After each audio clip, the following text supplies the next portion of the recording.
Mama, I've made it. In President Uhuru Kenyatta's case and that of his family, onto a list of extremely wealthy individuals who've accumulated vast amounts of wealth which they protect by moving their assets offshore. Hii gari ambayo unapeleka na usijaribu kuweka kwa jina ya bibi yako au mtoto yako, tutajua ni yako. Ulitoa wapi? You must explain.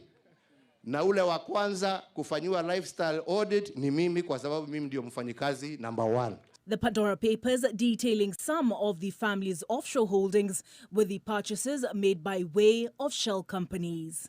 Whose interest do you look after? Do you look after your overseas investment interest, or do you look after the interest of Kenyans? This is a regressive administration that really puts forward very progressive kind of economic policies, putting up an international finance center, looks very progressive, courting kind of the Chinese, looks very progressive, but really they are very regressive because they are anti-democracy, they are anti-sovereignty of the people, they are anti-constitution because they've been trying to protect elite interests.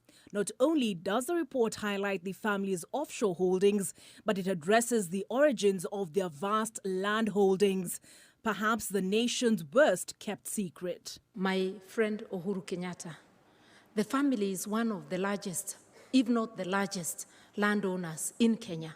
Such a person would be less suited to implement what people expect of the land. Why did the president refuse to gazette or to appoint the commissioners all this time, despite the fact that even the court ordered him to do so? Because of vested interests. Vested interests who do not want to see proper reforms on land. You cannot allow hyena to protect your goats. And that's why you're saying that we are better suited. Your time is up. I believe your brother you're referring to is Mr. Kenyatta. All the violence that was associated with the fight for independence in Kenya, land was at the center of it. All the major corruption that has taken place in Kenya since independence, land has been at the center of it. Issues of land and grievances that are associated with land in Kenya have a lot of blood that has been shed, around those grievances. So those kind of scars stay on the conscience and stay in people's imagination for a long time. While the legality of a state officer maintaining a bank account outside Kenya is a matter up for debate, the outflow of large amounts of money has very real economic consequences for Wanjiku. So that is where money floating in an economy becomes, for me, sometimes more important than the tax itself. The moment you take a certain amount of money and then you remove it from that country, that money doesn't stay in the local bank. So I keep my money in my bank account, my bank gives loans. My bank gives loans, the loans are used to build the country. Because I'm going to build my house here, I'm going to live here. The revelations coming at a time when many Kenyans have not only lost gainful forms of employment due to the COVID pandemic, but millions are forced to rely on food aid on account of the drought. Not to mention the rise in the cost of fuel and electricity. We keep talking about how poor some countries are, but suddenly you think we may not be as poor as we thought we were. Where was Parliament when we increased the taxes to a point that's not sustainable?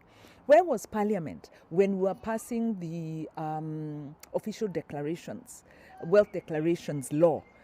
Because Parliament made it very difficult for Kenyans to access that information. Parliament is a large part of our problem. We're paying for corruption. We're paying for the fact that it's a mixture of corruption and profligacy, just reckless spending that we're paying for when we go to the petrol pump. And it explains why we're now being told that 70% of our taxes goes to paying debts, some of which we have not seen the contracts yet.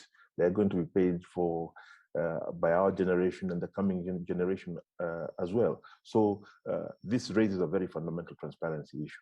In response to the Pandora Papers, President Kenyatta welcomed the lifting of the veil of secrecy that has shrouded his family's dealings. But their reaction to past inquiries have been guarded and defensive. I think President Kenyatta gave a very good statement, but the best predictor of future behavior is past behavior. previous statements have not actually amounted to very much around these issues of transparency. So I think confidence is low that this is going to be treated any differently. Kenyans, I think, have really feared this administration. This administration has really been quite authoritarian in the way it engages with people. The Pandora's box may have been opened, but as for what voters and public policy makers across the globe will make of it is a story for another day. Olive Burrows, NTV.